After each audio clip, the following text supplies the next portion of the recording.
नमस्कार। मैं ज्योतिषाचार्य पंडित धनंजय दुबे। पहली वीडियो में हमारी बात हुई थी दिशाओं के ऊपर कि किस लगन वालों के लिए कौन सा दिशा उपयुक्त माना गया है। और जैसे तो सभी चाहते हैं कि पूरब का ही दिशा मिले, लेकिन कई बार पूरब की दिशा होते हुए भी मैंने बताया था कि अनंत कष्ट भोगना पड़ता है, दुख भोगना पड़ता है। तो ऐसी स्थिति में आज मैं बताता हूँ कि किस लगन या राशि वालों के लिए कौन सा दिशा उपयुक्त रहेगा।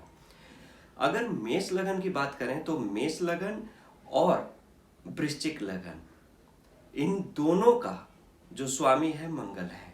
तो मेष और वृश्चिक लगन के स्वामी मंगल, और मंगल का दिशा दक्षिण माना गया है, दक्षिण भारी दिशा होता है।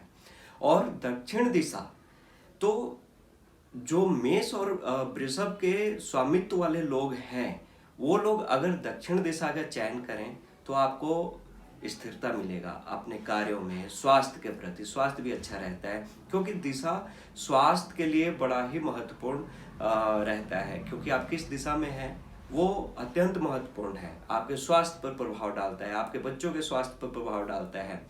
तो मेष और वृश्चिक राशि वालों के लिए हमेशा दक्षिण दिशा उपयुक्त माना गया है। लेकिन अगर जैसे कई बार होता है कि अगर आपका घर पैतृक है, मतलब परंपरागत चला आया है, मतलब आपके दादाजी का है, फिर पिताजी उसमें रहे, फिर आप रह रहे हैं, तो ऐसे दिशाओं में, ऐसे भवनों में दिशाओं का कोई महत्व नहीं रह जाता। फिर ये आपके लिए सर्वोपरि है। पैतृक जो भवन होता है, समझिए कि वो वरदान के रूप में होता है। वैसे भवन में निवास करने वाले लोग अनंत सफलता प्राप्त करते हैं। इसके अलावा मैं बताऊंगा कुछ और भी उपाय भी बताऊंगा साथ साथ, लेकिन हम लोग दिशाओं की बात कर लें। अब हम बात करते हैं वृषभ राशि या लगन वालों के लिए, और तुला राशि और तुला लगन। क्यों कि इनका स्वामी, दोनों राशियों के स्वामी शुक्र है। शुक्र खास तौर पे पूरब और दक्षिण दिशा का स्वामी है, मतलब आग्नेय कोण का स्वामी है। तो आग्नेय कोण, ऐसे लोगों का जो भवन है आग्नेय कोण की ओर है, तो मान के चलिए कि वो बड़ा ही फलदायी रहता है। या शुक्र, जिनकी कुंडली में शुक्र बहुत ही लीडिंग ग्रहों में से हो, उन लोगों को हमेशा पूरब और दक्षिण दिशा का चयन करना चाहिए, आग्नेय कोण का चयन करना चाहिए। खास तौर पे अगर आग्नेय कोण विशेष तौर पे घर की महिलाओं के नाम पर हो, बड़ा शुभ फल देता है।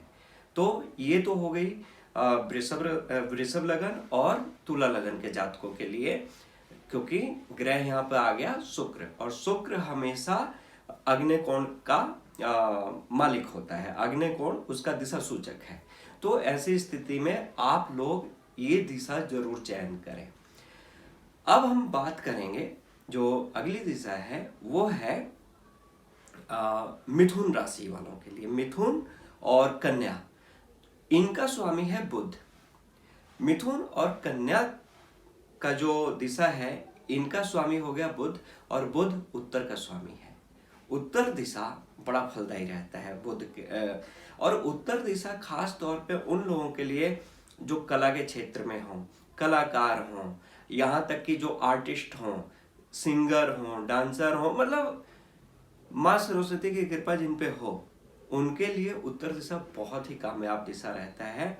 और उत्तर दिशा में जिनका, जैसे मिथुन लगन वालों के लिए और कन्या लगन वालों के लिए, उत्तर दिशा बड़ा ही फलदायी रहता है। और उत्तर दिशा में रहने वाले लोग, समझिए कि अगर आपकी कुंडली के हिसाब से अगर ये दिशा मिल जाता है आपको, तो ये मान के चलिए कि आप जिस क्षेत्र में भी चाहेंगे उस क्षेत्र में बहुत ही ज़्यादा सफलता मिलेगी। जो व्यवसायी लोग होते हैं, बिजनेसमैन लोग होते हैं, उनके लिए भी ये दिशा बड़ा कल्याणकारी माना गया है। अब हम बात करेंगे मिथुन और कन्या का हो गया। अब हम बात करेंगे कर्क राशि के लिए, कर्क लगन के लिए। तो कर्क लगन के स्वामी है चंद्रमा, और चंद्रमा का दिशा जो हुआ वो हुआ पश्चिम और उत्तर दिशा, व्यापक कोण। ऐसे दिशा में रहने वाले लोग अगर चाहते हैं जीवन में कोई अच्छा काम करना, क्रिएटिव वर्क करना, वो ऐसे दिशा का चयन करें। वैसे कर्क लगन वाले लोग, कर्क राशि वाले लोग, खास तौर पे वो लोग जो एडवोकेट हों, वकील हों या अधिकारी हों या न्याय प्रक्रिया में शामिल हों, न्याय प्रणाली में शामिल हों, नेता हों, पॉलिटिशियन हों, मतलब कहने का मतलब कि जो तंत्र से जुड़ा हुआ है, जो गवर्नमेंट सिस्टम से जुड़े हुए लोग हैं, उन लोगों के लिए वायव्य कोण बहुत ही सफलता देने वाला दिशा माना गया है।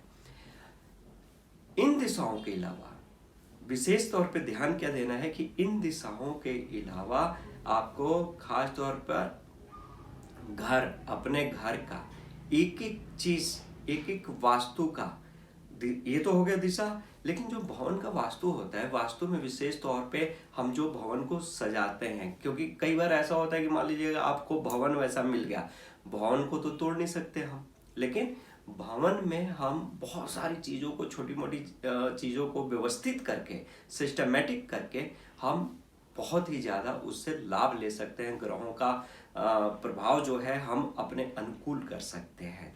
ये मैं बताऊंगा आपको अगली वीडियो में। नमस्कार।